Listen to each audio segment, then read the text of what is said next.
Onegaishimasu. I hope everyone is well. Let's begin by asking Sayaka Reasoner to read the 5 principles of Ken with Ki in Japanese. 気の憲法の5原則。1、軽く持つ。2、先端が静止する。3、剣の重みを生かす。4、気を緩めない。5、念が先行する。Very nice. Thank you very much. I apologize for my mistake. All right. So now I'll read the old and new translation for you. 5 principles. We used to be called Kempo with Ki. Kempo is a kind of old way of saying. Actually means healthcare in Japanese. But now we call 5 principles of Ken with Ki. Old translation number 1, hold the sword lightly. New translation number 1, hold the bokken lightly. Old number 2, the tip of the sword must be calm and steady. New number 2, the tip of the bokken must be calm. And number 3, old, make use of the weight of the sword. Number 3, new, use the weight of the bokken. Number 4, old, do not slacken your ki. Number 4, new, do not lose your attention. And number 5, old, cut first with the mind. And number 5, new, the mind moves first. So, maybe, why do we cut? Why do we work with bokken? What is the purpose? I mean, none of us are ever going to attack anyone or defend ourselves with a wooden sword, or even a real sword for that matter. We don't use them anymore. So what is the value of practicing with bokken, besides that it's fun? Suzuki Sensei always said, and before you go pick up the bokken, you extend ki first. You keep 1 point first. In other words, you become one with the bokken before you touch it. Once you touch it, it's too late. You must put it down again. So first, keep 1 point. First, become one with bokken. Then pick it up, it's part of you already.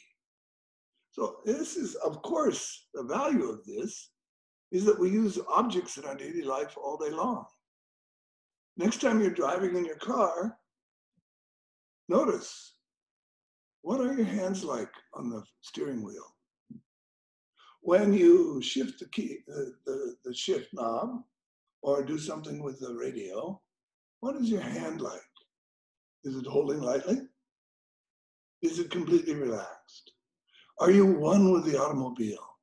Same thing, even just writing with a pen. We don't do that so much anymore. So let's say when you're at the computer and using the keyboard and you are under a deadline to get something completed.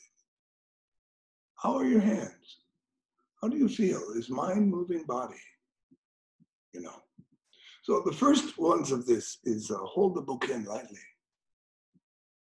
So I'd like to mention, I know you've done this many, many times with me and with Shinichi Toi Sensei, and I'm sure with other teachers. We practice holding the bokken lightly. And it has to be holding so lightly that we can, if we take the bokken away and put it back, the hand doesn't move. And if next time we cannot take it out, because we're holding it, the hand still doesn't move. In other words, we don't do it physically. We say, hold it with your mind. Now, of course, something happens in the physical world. Otherwise, it would be exactly the same. The bokken would come out or the bokken wouldn't come out. So if you change, letting it go and not letting it go, something is different. But what is different is so subtle that this is the key to this exercise. In other words, like practicing Aikido, we learn minimalism. So we learn to do the absolute minimum required with our physical body. When you say mind moves body, it doesn't mean mind doesn't need body. When we're in the physical world, the body is required. In the relative condition. So mind moves body, the whole thing is important. So when you hold, don't just tell the student, oh, you hold with your mind. I say this all the time. You do hold with your mind. But that doesn't mean the physical body is not engaged. It's just that it's so subtly following the mind. It's so unified with the mind that you don't have to make an extra effort yourself. Just think about this next time you're chopping onions in the kitchen for making some food. Or next time you're even pouring a cup of coffee or pouring a glass of water. Every time we do an action in the world, all of our Bokken training has prepared us. It says in this quote I read you will master skills if you continue practicing the basics without losing interest. It's not enough just to practice the basics. You know, on Maui, we practice the basics, these 10 Subbu Lee, every Sunday morning. Year after year after year after year. It's the same thing. This is the basics, folks. You can't get more basics than the Subbu Lee. I think everybody probably knows what the Subbu Lee is because I taught you. Or, you know, if you don't, just briefly, many years ago in I believe, the late 60s, Toi Sensei was on Maui. There used to be a little hotel downtown in Wailuku, and he stayed in a room there. And one day, Suzuki Sensei went over to take him to lunch, and he knocked on the door, and Toi Sensei opened the door, and he was in his gi pants and no shirt and sweating. Obviously been training, and he had Bokken in his hand. So Suzuki Sensei said, oh, what are you doing, Sensei? And he said, I'm doing Subbu Lee. Oh, what is Subbu Lee? Oh, come to the dojo, I'll show you. So 3 hours later, Suzuki Sensei was exhausted and sweating and had learned 2 Subbu Lee. So that was the beginning of putting together a formal Subbu Lee, 10 different methods. So Toi Sensei, of course, taught all of them, but Suzuki Sensei formally put the last 4 or 5 together himself. And so he would do them with me in his living room sometimes, or sometimes in the dojo, and show me, and then we'd work on a little bit, and finally he'd let me present it to the class. And so after, you know, this was probably 40 years ago, or 35 years ago, then we began doing these things every Sunday. So this is basics training. And so Toi Sensei says, you must not lose interest. Well, then the second one of these 5 principles of Ken is the tip of the Bokken must be calm. So of course, tip of Bokken is calm. It doesn't mean you hold the Bokken calmly. It doesn't mean you hold it calm.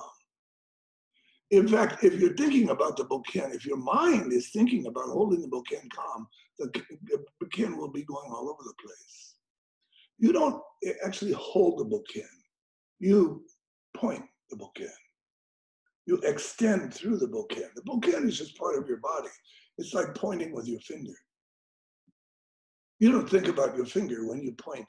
Oh, there is so-and-so. Oh, there is a cat over there in the yard. You don't think, my finger. No, you think cat.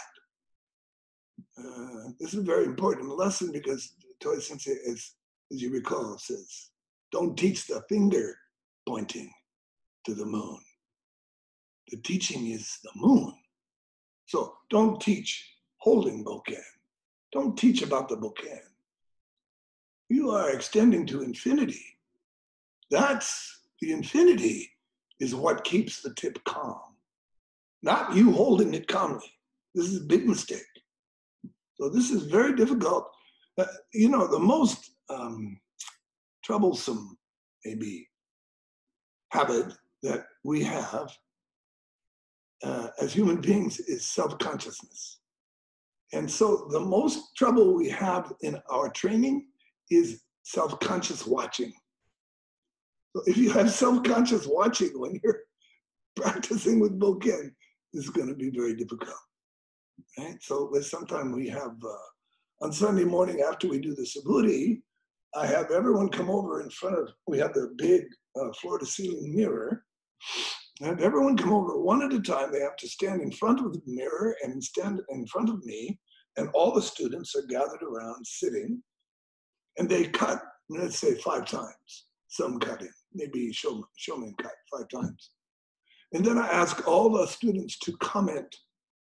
So it's at the same time training the student to see, right? To see, and then training the student, and I ask him to say something. So training the student to know how to say. So it's not offensive, but it's supportive in criticism. And then I'll say something too. And so if you have self-consciousness, this is going to be very difficult for you. So it doesn't take very long, and everybody, it begins to overcome their self-consciousness in this way. So this is very important too. The weight, use the weight of the bokken. Toi Sensei used to have us always drop the bokken onto the mat. Cut from Jodan Kamae, we cut to Chudan Kamae. But when we get to Chudan Kamae, the bokken falls to the mat. So we feel the weight of the bokken as it's coming and as it's leaving. So we appreciate the weight of the bokken, and we allow the bokken to cut. So we use the weight, this is what he means, use the weight of the bokken when you cut. So in other words, don't cut as if to chop wood, as if to cut with your upper body. This is from one point, just drop. Just drop. So obviously I wish that we could be in the dojo with our weapons so I could show you more, but I don't have that. The next one is do not lose your attention. So lose your attention. The original one was do not slacken your ki. But what it actually says, what Toi Sensei said, is do not lose your attention. Now, of course, we all know what we mean when we say don't slack your ki. In other words, maintain mind-body unification, right? But so don't lose your attention is what you're actually doing. You're paying attention. So I'm going to take you back one more time. You will master skills if you continue practicing the basics without losing interest. That means without losing attention. Interest, this kind of interest in training, of course, in the beginning, you have to develop discipline. If you don't have discipline, you're not going to do it. Just like we say in the beginning, excuse me, you have to have a goal. And you follow that goal until you achieve that goal.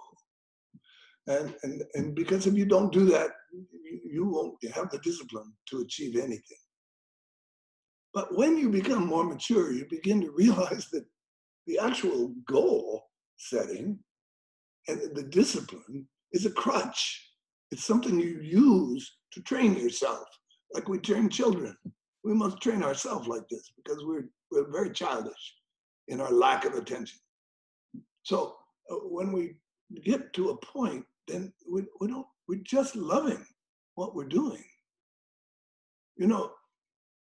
I think in Sunday morning, you come to the bokken class, You'll stay in there 1 hour until it's over, and you'll never once think about anything but the training. Never think about anything but this Bokken. Never, ever lose your attention on this.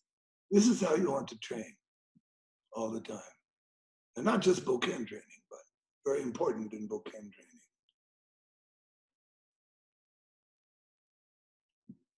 You know, the Subbu Lee, basically the word Subbu Lee means repetitive cutting. So you're repeating. So maybe 5 movements or 2 movements or even 1 movement again. Each, ni, san, shi, go. Again and again and again and again. Day after day, week after week, month after month, year after year, decade after decade. We practice this way. Because it's the practice. There's nowhere to go. There's nothing to achieve. You already are completely one with the universe. The practice is to realize it. The reason we do the practice without losing our attention is so that we get to experience who we really are, the extent, the depth, the fullness, the infinity of being human. Of course, I understand that people do Aikido training for all kinds of different reasons, and that's fine. Anything we can use to get you into the dojo, I agree with.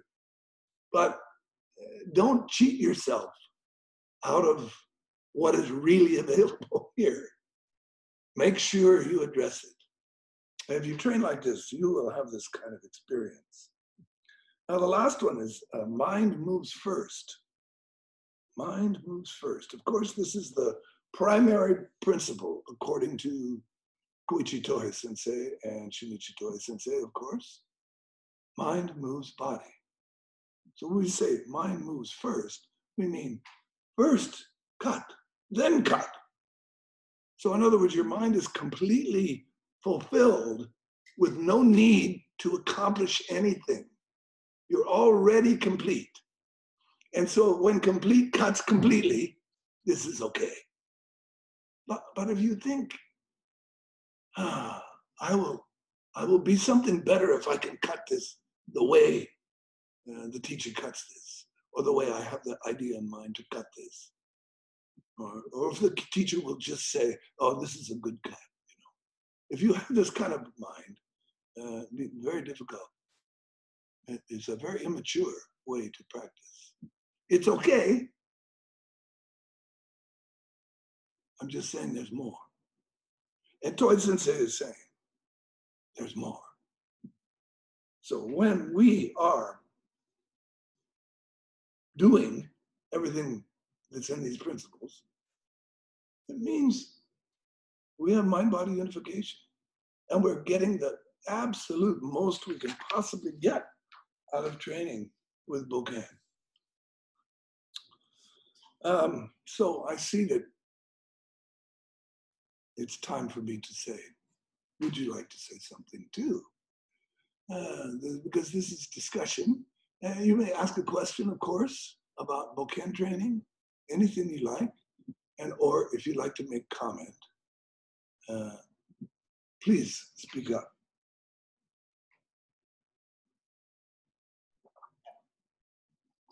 Oh.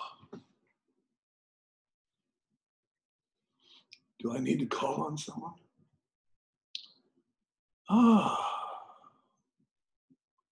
Olaf Schubert.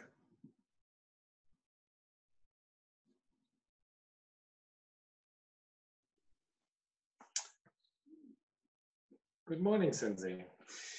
Good morning. You're here. Yeah, Bokken training. Yes. I don't do it as much as I should. I have to admit in the beginning. For many years, I did it every morning. Then I had people living in the dojo here, you know, the Uchideshi program. So we did it every morning. now we do it once a week, and this is not enough. I know that, but I try to, what you explained, that taking a bokken up with your mind first, so you have first one point and then you touch something. This is what I try to practice daily with any object that I touch. So I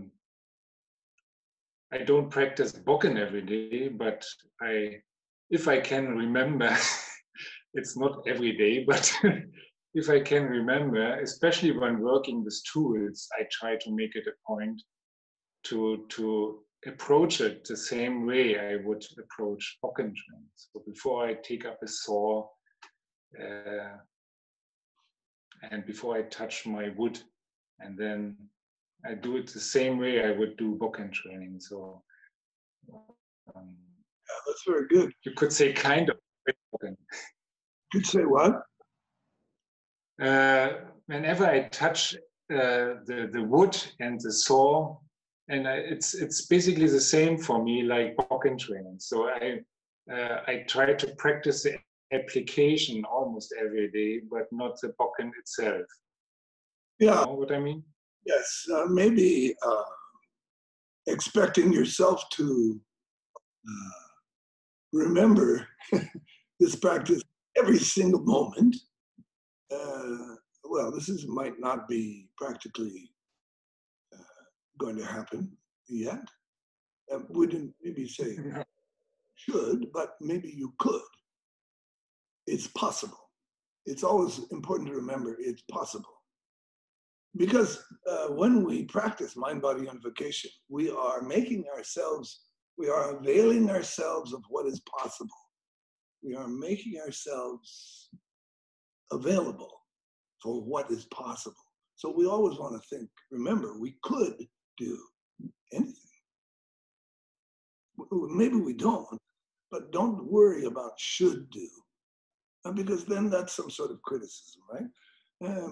Maybe should do more. Yeah, well, everyone maybe could do more than they do. But as you say, you can practice daily without the bokken. And so please do, everyone, and pick whatever you like best. Like if you like woodworking, then of course, when you're doing something you're very good at or you really enjoy, that's the time to really practice mind-body unification, holding lightly, all the principles. Calm at the tip. Think about cutting with that saw, calm at the tip. Oh, it's perfect. So this is also true, though, of painting a picture. Same thing true of driving a car. I say this a lot, but that's because in my profession, I spend, hours every day behind the wheel because I have to drive around the island to check on the job sites. So I practice driving. And even in the morning when I'm walking, I practice walking this way with mind-body unification, following these principles. You can pick whatever you like, whatever you're good at. How about, I'd be interested to hear how Tomi Vogel's, how you practice this and what you think of this, please. Good morning, Sensei. Well, I was thinking about that I noticed the way that I practice this is mostly physically, that I try to adapt my body according to the 5 principles that are written here. Instead of actually changing your mind and seeing this as a result. So I see this as a goal. So I hold lightly, so I adjust my body so that it becomes less tense. The tip must be calm. So indeed, I'm trying to calm the tip physically, not to move it, instead of seeing these things as a result of coordination of mind and body. So yeah. So that's what came to my mind. I noticed myself doing this. looking at my hands. My left hand should be cutting, my right hand should be leading. What does that mean? How does that feel in the body instead of actually just doing it? So all these small things, I notice that it's mostly about physical things instead of leaving that alone. Yeah. You know, the business of left hand and right hand is one way. Thing that will help is, you know, your left hand when you're cutting. This is the weight underside. One, the part use the weight of the sword. If you're using the weight of the sword, you're cutting with the left hand, because this left hand, the little finger is connected to your one point, and the right hand, you're over the top of the bouquin, and this is connected to the top of your head. So when we're using the right side, of course, we're using force, and so if you feel the weight of the bouquin, that will help you. And it's another way to, as you say, use the mind first. When you're like, when you listen to something, or when you pay close attention to something, like if you start paying close attention to the weight of the bouquin in your hands, you become very calm.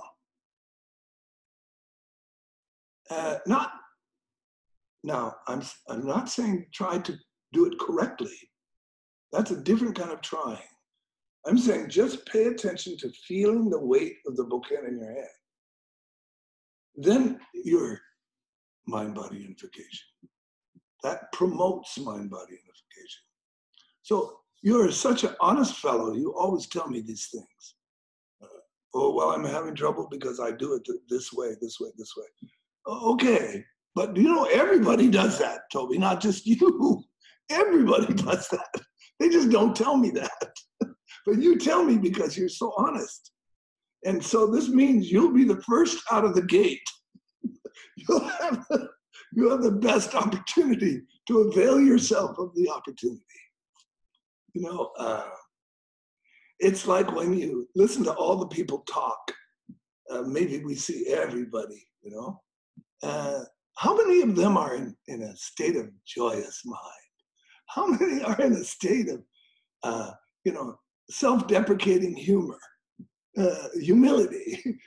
You are. I see it in you all the time. But even when you're worried, you're laughing about it.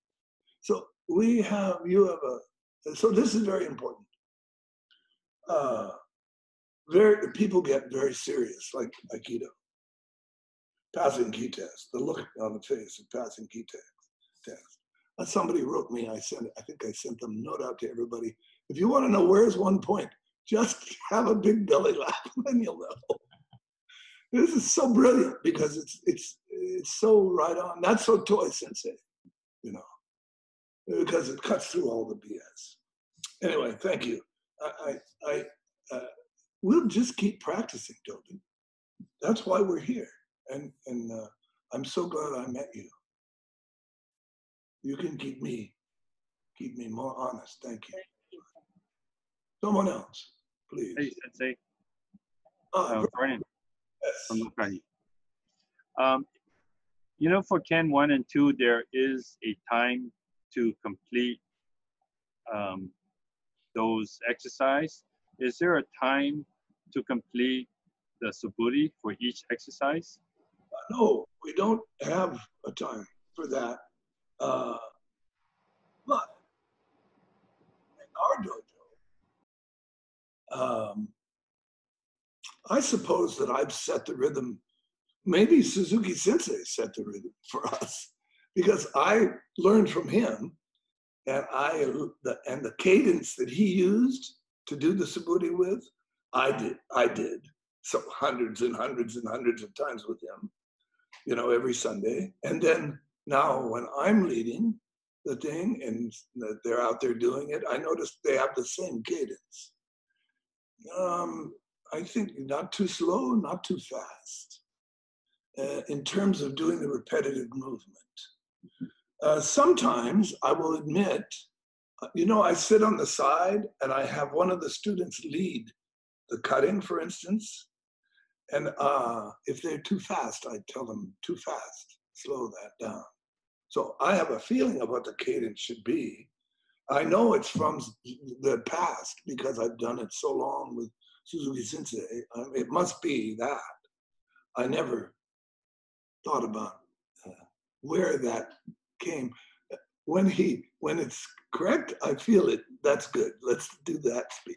Otherwise, too fast. And you know, some student will tell me too. If somebody got going too fast, they'll say, I can't. That's too fast for me.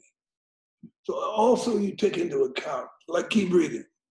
Did you notice tonight I did key breathing 2 seconds less in and 2 seconds less out? I hope it was a little bit easier. A few people have said it's difficult. I do 15 seconds in, 15 seconds out. So tonight I did 13 seconds in, 13 seconds out.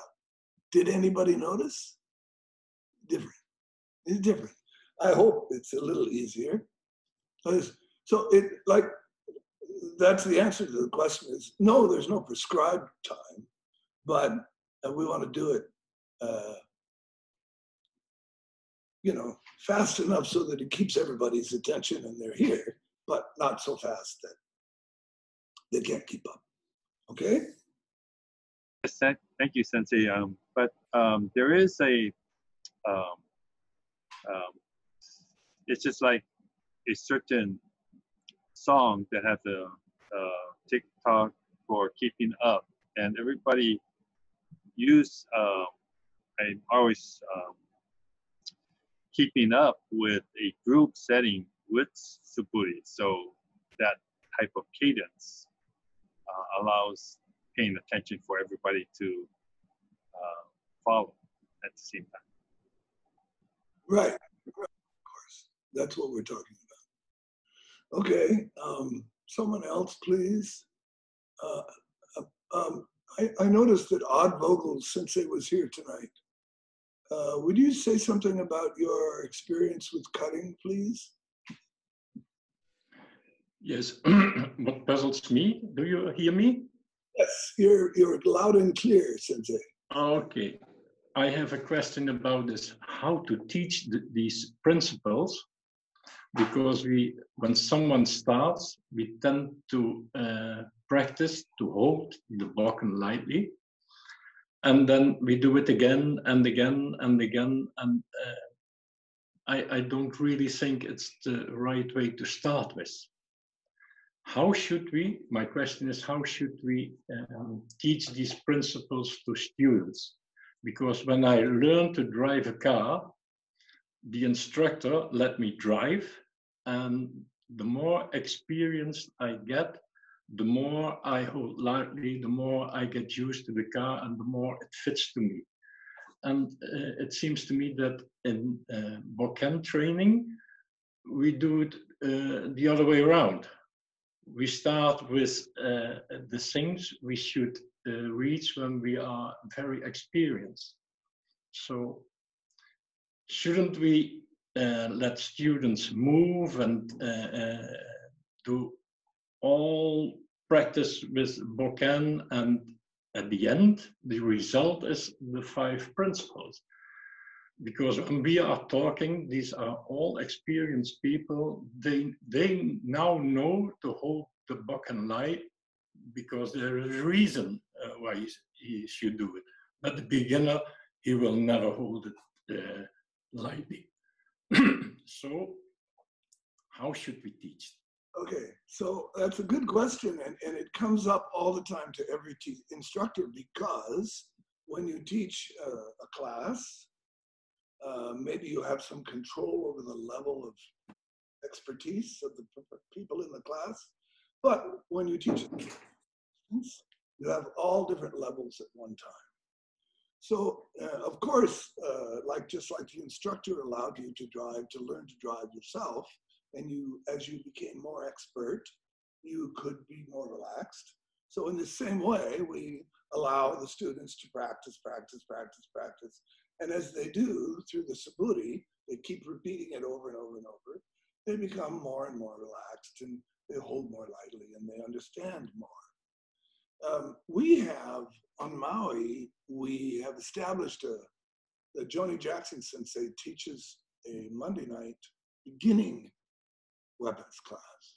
So for instance, for Boken and Joe, so that you have to, basically you have to graduate from her class, then you can come to my Sunday morning advanced class.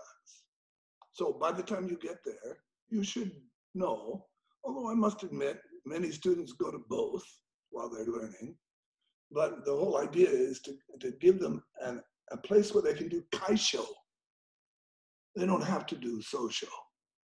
They can be, like when you're learning to drive a car, you don't know where everything is, and you're very dangerous actually. So you have to be careful and watch yourself and make sure that's the brake, that's the accelerator, that's the clutch, change, let the clutch out easily, steering, starting to rain, windshield wipers, don't turn the lights on, so forth and so on.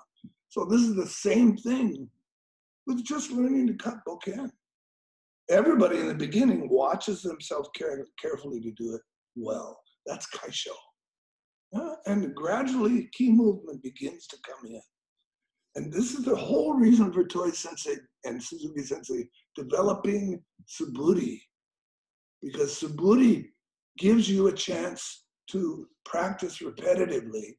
And even if you're very poor at it, if you keep up with the class and keep practicing, gradually you'll become used to it and you'll become very skillful. Like a skillful, he says, you will master skills if you continue practicing basics without losing interest. So the Subbu, for instance, in bokken, is basics. It's as basic as you can get, and you repeat it again and again and again and again. So that's the way we approach this. I think the drawback that can happen is when we get to a seminar, and like I said, we've got all different levels. I've been in your dojo when we've had a seminar, and there are certainly some beginning people in there with the bokken that aren't comfortable. Maybe they're not your students, but they came to join the seminar, and they haven't done much bokken training. And yet then you're there, and Toby is there, and Olaf is there, and many people that train a lot with bokken. And they want me to teach them something beyond what they're doing. But at the same time, I have these beginners. So what Shinichi Sensei, if you've noticed, what he does to solve this problem is he has somebody go teach the beginners and he separates them out. And so we can do that. I know you have this also advanced class that we do at the end of the day. So that's also giving an opportunity to let some people, maybe have a more advanced experience. So it's a common challenge for every teacher to answer for himself. What is the best way to do this? It so depends on each student, the kind of students you have, and the way that you're most comfortable teaching. Okay? Okay, one more person. Sayaka, would you say something about practicing bokken in Japan when you were practicing as an uchideshi, and on Maui, when you came to practice on Maui, because it was different, I think.